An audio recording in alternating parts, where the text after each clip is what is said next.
अस्सलाम वालेकुम जी।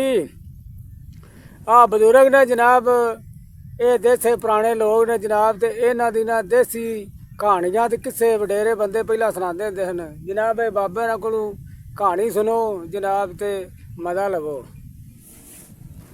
वो की बाबा गल है भी वो जेड़ी ਉਹ ਗੱਲ ਦੇ ਬਚਿਆ ਭਲਾ ਵੀ ਇਹ ਵੇ, ਅਸਾਂ ਵੀ ਜਿਵੇਂ ਸੁਣੀਏ ਉਂਝ ਦੀ ਸੁਣਾਉਂਦੇ ਹਾਂ। ਪਤਾ ਨਹੀਂ ਹੈ ਹੁਣ ਕਿਸੇ ਝੂਠ ਮਾਰ ਛੜਿਆ ਜਾਂ ਸੱਚ ਹੈ। हाँ ਤੇ ਗੱਲ ਸੁਣੋਗੇ ਤੇ ਤੁਹਾਨੂੰ ਸਾਰੀ ਸਮਝ ਆ ਜਾਏਗੀ ਕਿ ਇਹਦੇ ਵਿੱਚ ਸੱਚ ਕੀ ਹੈ ਤੇ ਝੂਠ ਕਿਹੜਾ। हाँ ਉਹ ਗੱਲ ਤੇ ਇਹ ਸੀ ਕਿ ਇੱਕ ਬੇਈਮਾਨ ਸੀ ਤੇ ਇੱਕ ਬਨੀਤਾ ਸੀ। ਉਹਨਾਂ ਨਾਲ ਦੋਵਾਂ ਨਾਲ ਘਰ ਦੇ ਦੋਵੇਂ ਲੜਨ ਕਰਨ ਉਹਨਾਂ ਦੇ, ਤੇ ਉਹ ਇੱਕ ਨਾਲ ਦਾ ਯਾਰਾ ਰਲ ਕੇ ਵਾਹੀ ਕਰ ਰਹੀ ਹੈ। ਉਹਨਾਂ ਵਾਹੀ ਸ਼ੁਰੂ ਕੀਤੀ ਕਿ ਢੱਗੇ ਢੁੱਗੇ ਬਣਾ ਲਏ, ਮੱਝੀ ਢੱਗੇ ਲੈ ਕੇ ਤੇ ਜਿਵੇਂ ਦੇ ਕੋਈ 4 ਕਿੱਲੇ ਲੈ ਕੇ ਤੇ ਵੱਡੇ ਸਵੇਰੇ ਉੱਠੇ। ਇੱਕ ਨੂੰ ਆਂਦਾ ਲੈ ਤੂੰ ਜੋਗਾ ਲੈ ਚੱਲ ਤੇ ਮੈਂ ਨਾ ਧਾਰ ਕੱਢ ਕੇ ਤੇ ਆਉਣਾ। ਉਹ ਜਿਹੜਾ ਮਗਰ ਧਾਰ ਕੱਢਣਾ ਸੀ ਉਹ ਧਾਰਾਂ ਤੇ ਕੱਢੀਆਂ ਤੇ ਬਹਿ ਕੇ ਮੰਜੀ ਤੇ ਲੰਮਾ ਪਿਆ ਕੋ ਖਾ ਪੀਣ ਲੱਗ ਪਿਆ। ਆਂਦਾ ਚੱਲ ਜਾ ਕੇ ਵਾਹ ਦੇਣਾ। ਉਹ ਜਿਹੜਾ ਜੋਗਣ ਵਾਲਾ ਸੀ ਨਾ, ਉਹ ਸਰਕਾਰ ਮੇਰੀ ਉੱਥੇ ਜਾ ਕੇ ਤੇ ਬੰਨੇ ਤੇ ਬਹਿ ਰਿਹਾ। ਆਵੇਗਾ ਤੇ ਜੋਵਾਂ ਤੇ ਮੈਂ ਕਰ ਲੱਗ ਕਿਉਂ ਜਵਾ। ਉਹ ਕੀ ਕੰਮ ਹੋਇਆ ਜਰਾ ਵਾਹ ਵਾਹ ਨਹੀਂ ਸ਼ਾਲੇ ਤੇ ਦਿਨ ਗਿਆ। ਉਹ ਜਨਾ ਮੇਰੀ ਗਿਆ ਜਾ ਕੇ ਤੇ ਆਂਦਾ ਉਹ ਢੱਗੇ ਬਾਹਰ ਜਿਹੜੇ ਨਿਕਲਾ ਰਹੇ ਬੰਦਾ ਨਹੀਂ ਆਖਿਆ। ਮੈਂ ਤਾਂ ਆਖਿਆ ਭਾਈ ਆਉਂਦਾ ਹੈ ਉਹਨੂੰ ਮੈਂ ਪੁੱਛਣਾ ਮੈਂ ਪੇੜ ਕਿਹੜੇ ਪਾਸੇ ਰੱਖਣਾ। अच्छा ਉਸ ਆਖਿਆ ਵੀ ਜੇ ਕਰਮ ਵਾਲਿਆ ਨਾ ਵਾਹੀ ਹੈ ਨਾ ਗੱਡੀ ਹੈ ਤੇ ਪੇੜ ਦਾ ਸਾਡੇ ਨੂੰ ਪਹਿਲਾਂ ਫਿਕਰ ਪੈ ਗਿਆ। ਸਾਡੀ ਵਾਹੀ ਹੋ ਗਈ ਦੋਵਾਂ ਦੀ, ਮੈਂ ਵੇਖ ਲਿਆ, ਤੂੰ ਛੱਡ ਚੱਲੀਏ। ਉਹ ਜਨਾ ਢੱਗੇ ਜਿਹਨਾਂ ਦੇ ਸਨ ਉਹਨਾਂ ਨੂੰ ਦਿੱਤੇ, ਜਿਵੇਂ ਜਿਹਨਾਂ ਦੀ ਸੀ ਉਹਨਾਂ ਨੂੰ ਦਿੱਤੀ। ਆਪ ਦੋਵੇਂ ਭਰਾ ਟੁਰ ਪਏ ਜੀ ਜਿੱਦੇ ਜਾਣਾ ਵੀ। ਨਿਕਲ ਗਏ ਕਦੀ ਮੋਕਲੇ ਕਦੀ ਦੂਜੇ ਜ਼ਿਲ੍ਹੇ ਵਿੱਚ। ਉੱਥੇ ਵੇਖਿਆ ਕਿ ਜੰਗਲ ਵੀ ਆ ਬਾਹਰ ਨਾ ਕੋਈ ਸ਼ਹਿਰ ਨਾ ਸ਼ਾਦੀ ਦੁਆਲੇ ਵੇਖਿਆ ਕਿ ਇੱਕ ਪਾਸੇ ਧੂੰ ਪਿਆ ਤੂੰ ਹੈ ਆਂਦਾ ਕੁਛ ਹੈ ਅਸੀਂ ਰਾਤ ਕੱਟ ਲਾਂਗੇ। अच्छा ਉੱਥੇ ਚੱਲੇ ਆ। ਉੱਥੇ ਗਏ ਤੇ ਜਨਾਬ ਮੇਰੀ ਵੇਖਿਆ ਕਿਤੇ ਇੱਕ ਮਾਈ ਵਡੇਰੀ ਜੇ, ਇੱਕ ਗਾਂ, ਇੱਕ ਕੁਟੀਆ ਉਹਦਾ। ਉੱਥੇ ਜਾ ਕੇ ਸਲਾਮ ਦਾ ਬੁਲਾਈ ਤੇ ਆਂਦੀ ਬੱਚਿਓ ਕਿੱਦੇ ਪਾਉਂਦੇ ਹੋ। ਫਿਰ ਉਹ ਮਾਂ ਜੀ ਘਰ ਸਾਡੇ ਭੁੱਖ ਬੜੀ ਸੀ, ਅਸੀਂ ਮਜ਼ਦੂਰੀ ਲੱਭਦੇ ਫਿਰਨੇ ਆ ਤੇ ਸਾਨੂੰ ਮਜ਼ਦੂਰੀ ਲੱਭੀ ਕੋਈ ਨਹੀਂ। ਰਾਤ ਪੈ ਗਈ ਅਸਾਂ ਕਿਤੇ ਰਾਤ ਕੱਢਣੇ ਤੇ ਟੁਰ ਚੱਲਣੇ ਆ। ਤੇ ਮਾਈ ਕੋਲ ਗਾਂ ਜਿਹੜੀ ਸੀ ਉਹਦੀ ਜਾਦੂ ਦੀ। अच्छा ਉਹਨੂੰ ਜਨਾਬ ਮੇਰੀ ਉਸ ਨਾਲ ਸਿੰਘਾਂ ਦੇ ਉੱਤੇ ਇੱਕ ਚਾਂਦੀ ਦੀ ਇੱਕ ਸ਼ਾਮ ਚਾੜੀ ਸੀ ਤੇ ਇੱਕ ਪਾਸੇ ਸੋਨੇ ਦੀ। ਉਹ ਮਾਈ ਦੀ ਗਾਂ ਵੇਖ ਕੇ ਬੇਈਮਾਨ ਹੋ ਗਿਆ ਕਿ ਮਾਈ ਰਾਤ ਨੂੰ ਸੌਂ ਜਾਏਗੀ, ਅਸੀਂ ਸ਼ਾਮਾਂ ਲਾ ਟੁਰ ਜਾ। अच्छा ਉਹ ਮਾਈ ਆਖਿਆ ਬਈ ਬੱਚਿਓ ਤੁਹਾਨੂੰ ਨੌਕਰੀ ਇੱਥੇ ਹੀ ਲੱਭ ਜੇ। ਤੇ ਫਿਰ ਉਸ ਕਹਾ ਮਾਈ ਲੱਭ ਜੇ ਤੇ ਆਹ ਕੋਈ ਘਰ ਕਿਤੇ ਦੂਰੀ ਜਾਣਾ ਕੀ ਲੈਣਾ। ਉਹ ਚਲੋ ਠੀਕ ਹੈ ਫਿਰ ਇੰਝ ਕਰੋ, ਇੱਕ ਭਰਾ ਨੇ ਨਾ ਆ ਗਾਂ ਚੁਗਾਣੀ ਹੈ ਵੱਡੇ ਉਹ ਸਾਹਮਣਾ ਟੋਟਾ ਉੱਥੇ। अच्छा ਦੂਜੇ ਭਰਾ ਨੇ ਤਾਂ ਗੋਹਾ ਸੱਟਣਾ। ਇੰਨਾ ਕੋ ਕੰਮ ਹੈ, ਇਹ ਤੁਹਾਨੂੰ ਮੈਂ ਤਨਖਾਹ ਦਿਆਂਗੀ, ਇਹ ਤੁਹਾਡੀ ਇਹਦੀ ਡਿਊਟੀ ਹੈ। ਉਹ ਕਹਾ ਚਲੋ ਠੀਕ। ਉਹ ਵੱਡੇ ਦਿਨ ਜਿਹੜੇ ਇੱਕ ਨੇ ਗਾਂ ਖੋਲ ਲਈ, अच्छा ਦੂਜਾ ਮਰੋ ਗੋਹਾ ਸੱਟਣ ਲੱਗ ਗਿਆ। ਉਹ ਜਿਹੜੀ ਫੋਸੀ ਸੱਟ ਕੇ ਆਵੇ ਨਾ ਉਹ ਜਾਂ ਉਹਨਾਂ ਨੂੰ ਉੱਥੇ ਪਈ ਹੋਵੇ, ਉਹ ਸੱਟ ਕੇ ਆਵੇ ਰੂਈ ਤੋਂ ਉਹਨਾਂ ਨੂੰ ਫਿਰ ਪਈ ਸਾਰੀ ਦਿਹਾੜੀ ਟੁਰਦਾ ਰਿਹਾ। अच्छा ਉਹ ਦੂਜਾ ਗਾਂ ਲੈ ਕੇ ਗਿਆ, ਗਾਂ ਟੁਰੇ ਕੋਈ ਨਾ। ਉਸ ਨਾਲ ਵੀ ਮੋਰੋਂ ਸੋਟੀਆਂ ਸਾਟੀਆਂ ਮਾਰ ਕੇ ਉੱਥੇ ਕੜੀ ਰੱਸਾ ਗਲ ਵਲਿਆ ਤੇ ਗਾਂ ਭੱਜ ਪਈ। ਉਹ ਗਾਂ ਸੀ ਜਾਦੂ ਦੀ, ਉਹ 12 ਕੋ ਭੱਜਣਾ ਸੀ ਤੇ 12 ਕੋ ਪਿੱਛੇ ਨੂੰ ਭੱਜਣ ਲੱਗਿਆ ਹੁਣ। ਉਹ ਜਿਉਂ ਭੱਜਿਆ ਸਾਰੀ ਦਿਹਾੜੀ ਭੱਜ ਕੇ ਥੱਕ ਗਈ। ਸ਼ਾਮੀ ਜਿਹੜੇ ਦੋਵੇਂ ਇਕੱਠੇ ਹੋਏ ਆਖਿਆ ਸੁਣਾ ਤੂੰ ਕਿਵੇਂ ਦਿਹਾੜੀ ਲੱਗੀ ਆ।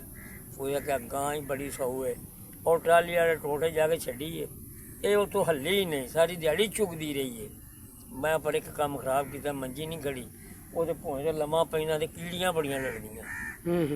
ਤੇ ਤੂੰ ਸੁਣਾ ਆਪਣੇ ਕੰਮ ਦਾ। ਕਿ ਇੱਕੋ ਤਾਂ ਫੋਸੀ ਤੇਰੇ ਸਾਹਮਣੇ ਉਹ ਵੱਡੇ ਉੱਥੇ ਸੱਟੀ ਹੈ ਆ ਕੇ ਲੰਮਾ ਪੈ ਰਿਹਾ ਮਾਰ ਕੇ ਪਾਸੇ ਥੱਕ ਗਿਆ। ਉਸੇ ਕਹੇ ਜਿਹੜਾ ਕੰਮ ਬਿਠਾ ਨਾ ਲਈਏ ਉਸੇ ਕਹਿੰਦੇ ਬਿਠਾ ਲੈਂਦੇ ਆ।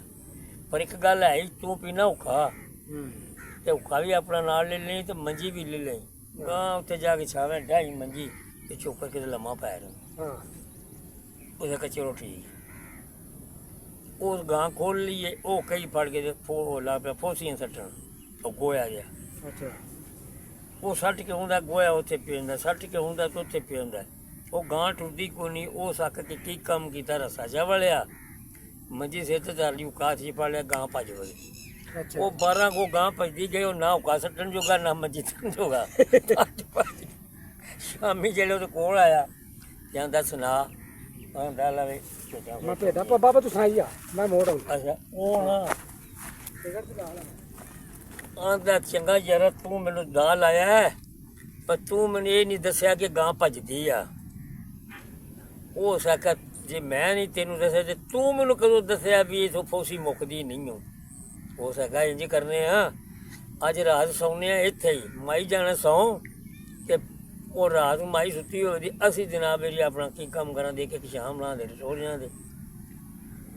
ਉਹ ਨਾ ਅੱਲਾ ਨੂੰ ਯਾਦ ਕਰਕੇ ਮਾਈ ਤੇ ਜਾਗਦੀ ਸੀ, ਕੰਗਲਾ ਆ ਗਈ। ਉਹ ਇੱਕ ਭਰਾ ਵੜਿਆ ਲੈ ਦੂਜਾ ਸੁੱਤਾ, ਮੈਂ ਭੱਜ ਕੇ ਤੇ ਸਿੰਘ ਚੋਂ ਆਪਣਾ ਸ਼ਾਮ ਲਾ ਲਿਆਉਣਾ ਸਿੰਘ ਤੋਂ। ਉਹ ਗਿਆ ਜਿਹੜੇ ਲਗਾ ਨੇੜੇ ਹੋਣ ਲੱਗਾ ਤੇ ਗਾਂ ਮਾਰਿਆ ਸਿੰਘ, ਉਹਦੀ ਵੱਖੀ ਪਾੜ ਛੜੀ। ਉਹ ਸਾਈਂ ਕਾ ਹੱਥ ਧਰਿਆ ਤੇ ਪਿਛਾਂ ਭੱਜਾ ਲਗਾ ਉੜ ਕੇ। ਉਹ ਆਂਦਾ ਸੁਣਾ, ਉਸ ਆਖਿਆ ਹੋਣਾ ਕਿ ਮੈਂ ਤਾਂ ਆਪਣੇ ਸਿੱਧੀ ਲਾ ਰਹੀ ਹੈ ਤੇ ਤੂੰ ਵੀ ਜਾ ਕੇ ਲਾ ਲਿਆ। ਉਹ ਆਂਦਾ ਚੱਲ ਮੈਂ ਵੀ ਜਾਣਾ ਵਾ। ਉਹ ਜਿਹੜੇ ਗੇਰੇ ਗਿਆ ਤਾਂ ਤੇ ਅੰਜ ਕਾ ਲੱਗਾ ਹੱਥ ਪਾਣ ਤੇ ਗਾਂ ਮਾਰਿਆ ਸਿੰਘ ਤੇ ਉਹਦੀ ਅੱਖ ਜਾ ਵੱਜਾ। ਉਸ ਹੱਥ ਧਰਿਆ ਤੇ ਉਹਨਾਂ ਰੱਬ ਦਾ ਦੱਸਿਆ ਨਹੀਂ, ਉਹ ਮੈਂ ਲਾਈ ਲੂਈ ਕੋਈ ਨਹੀਂ, ਮੇਰੀ ਵੱਖੀ ਪਾੜ ਗਈ। ਉਸ ਆਖਿਆ ਸਾਡੇ ਤੋਂ ਕੰਮ ਤਗੜਾ ਹੈ, ਇੱਥੋਂ ਨੱਸ ਚਲੀਏ। ਉਹਨਾਂ ਆਖਿਆ ਚਲੋ ਠੀਕ ਹੈ, ਮੇਰੇ ਨਾਲ ਨੱਸ ਚਲੀਏ। ਉਹ ਉੱਠ ਕੇ ਤੇ ਭੱਜ ਵਗੇ।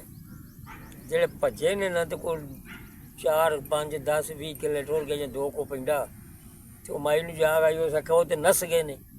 ਉਹ ਮਾਈ ਜਨਾਬ ਉਹਨਾਂ ਦੇ ਮਗਰ ਭੱਜ ਗਈ। ਜੋ ਭੱਜੀ ਕੋਈ 2 ਕੋ ਜਾਂਦੇ ਉਹਨਾਂ ਨੂੰ ਰਲ ਗਈ।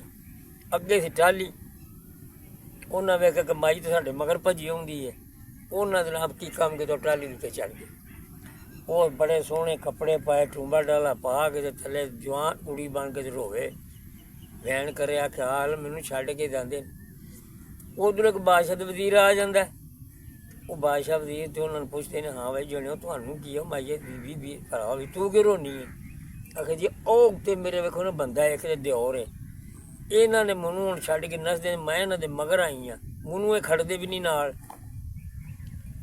ਉਹ ਬਾਦਸ਼ਾਹ ਆਖਿਆ ਅੱਲਾ ਦੇ ਬੰਦੋ ਥੱਲੇ ਲਵੋ, ਇਹਨੂੰ ਲੈ ਜਾਓ ਜਿੱਦੇ ਆਂਦੀ ਜੇ। ਉਹ ਆਂਦੇ ਨੇ ਬਾਬਾ ਜੀ ਅਸੀਂ ਨਹੀਂ ਖੜਦੇ, ਨੂੰ ਤੁਸੀਂ ਲੈ ਜਾਓ। ਉਹ ਆਂਦੇ ਨੇ ਬਈ ਆਹ ਕੰਮ ਚੰਗੀ ਹੈ। ਉਹਨਾਂ ਜਿਹੜੇ ਚੋਖਾ ਤੰਗ ਕੀਤਾ ਨਾ ਤੇ ਵਜ਼ੀਰ ਉਹਨੂੰ ਆਂਦਾ ਬਾਦਸ਼ਾਹ ਸਲਾਮਤ ਤੇ ਜਨਾਨੀ ਨਹੀਂ ਉਹਨੂੰ ਨਾ ਖੜੀ। ਅੱਛਾ। ਉਹ ਆਂਦਾ ਨਹੀਂ ਇਹ ਜਨਾਨੀ ਵੇਖ ਕਿੱਡੀ ਸੋਹਣੀ ਹੈ ਤੇ ਲੈ ਚਲੀਏ। ਉਹ ਜੋ ਨਹੀਂ ਖੜਦੇ, ਅਸੀਂ ਲੈ ਚੱਲਦੇ ਹਾਂ। ਉਹ ਆਖੇ ਨਹੀਂ ਖੜਨੀ। ਉਹਦਾ ਕਹਾਂ ਖੜਨੀ ਬਾਦਸ਼ਾਹ ਸੀ, ਫਿਰ ਉਹ ਵਜ਼ੀਰ ਸੀ, ਮੰਨ ਗਿਆ। ਲੈ ਚਲੋ ਜੀ। ਜਿਹੜੇ ਲੈ ਗਏ ਰਾਤ ਨੂੰ ਉਹ ਰੱਖਣਾ ਮਜੀ ਡਾਈ ਸਵਾਈ ਆਪੇ ਬਾਦਸ਼ਾਹ ਦਾ ਅੱਗੇ ਬੀਬੀਆਂ ਹੁੰਦੀਆਂ 5-6 ਬਾਦਸ਼ਾਹ ਦੀਆਂ। ਉਹ ਸੀ ਡੈਣ। ਉਹ ਜਾਏ ਤਬੇਲੇ 'ਚ ਇੱਕ ਘੋੜਾ ਖਾ ਆਵੇ ਤੇ ਉਹ ਖੂਨ ਦੇ ਹੱਥ ਭਰੇ ਜਿਹੜੇ ਨੇ, ਉਹ ਕਦੀ ਕਿਸੇ ਦੇ ਮੂੰਹ ਤੇ ਲਾੜੇ, ਕਿਸੇ ਹੱਥਾਂ ਨੂੰ ਲਾੜੇ, ਕਦੀ ਕਿਸੇ ਦੇ ਸਰਾਣੇ ਨੂੰ ਲਾ ਛੜੇ। ਤਾਂ ਘੋੜਾ ਇਹਨਾਂ ਖਾਦਾ। ਉਹ ਬਾਦਸ਼ਾਹ ਸਲਾਮ ਵੱਡੇ ਜਾਏ ਕਮੇਲੇ 'ਚ ਵੇਖੇ ਇੱਕ ਘੋੜਾ ਖਾਦਾ ਹੋਣਾ ਤੇ ਆ ਕੇ ਵੇਖਣੇ ਤੋਂ ਜਨਾਨੀਆਂ ਦੇ ਕੱਪੜੇ ਭਰੇ ਰਾਤ ਨਾਲ ਇਹ ਖਾਂਦੀਆਂ ਨੇ। ਅੱਛਾ ਅੱਛਾ। ਉਹ ਜਿਹੜੇ ਸਾਰੇ ਸਮਝਾ ਨੇ ਕਿ ਘੋੜੇ ਕੋ 8-9 ਰਹਿ ਗਏ ਨੇ। ਤੇ ਉਹ ਸਕੇ ਵਜ਼ੀਰ ਨੂੰ ਤੇ ਮੈਂ ਪੁੱਛਿਆ, ਵਜ਼ੀਰ ਨੂੰ ਪੁੱਛਿਆ ਉਹਦਾ ਕਿਆ ਗੱਲ ਹੁਣ ਜੇ ਇਹ ਬੀਬੀਆਂ ਖਾਂਦੀਆਂ ਤੇਰੀਆਂ ਜਨਾਨੀਆਂ ਤੇ ਤਾਂ ਪਹਿਲਾਂ ਵੀ ਖਾਂਦੀਆਂ, ਇਹ ਜਿੱਦੜੇ ਦੇ ਆਈ ਉਧਰ ਦੇ ਘੋੜੇ ਖੁੰਝਣ ਲੱਗ ਪਏ ਨੇ, ਇਹ ਤੂੰ ਇਹਨੂੰ ਘਰੋਂ ਕੱਢ। ਉਹਨੂੰ ਬਾਬਾ ਜੀ ਫਿਰ ਘਰੋਂ ਕੱਢਿਆ ਤੇ ਉਹਨਾਂ ਦੀ ਜਾਨ ਛੁੱਟੀ।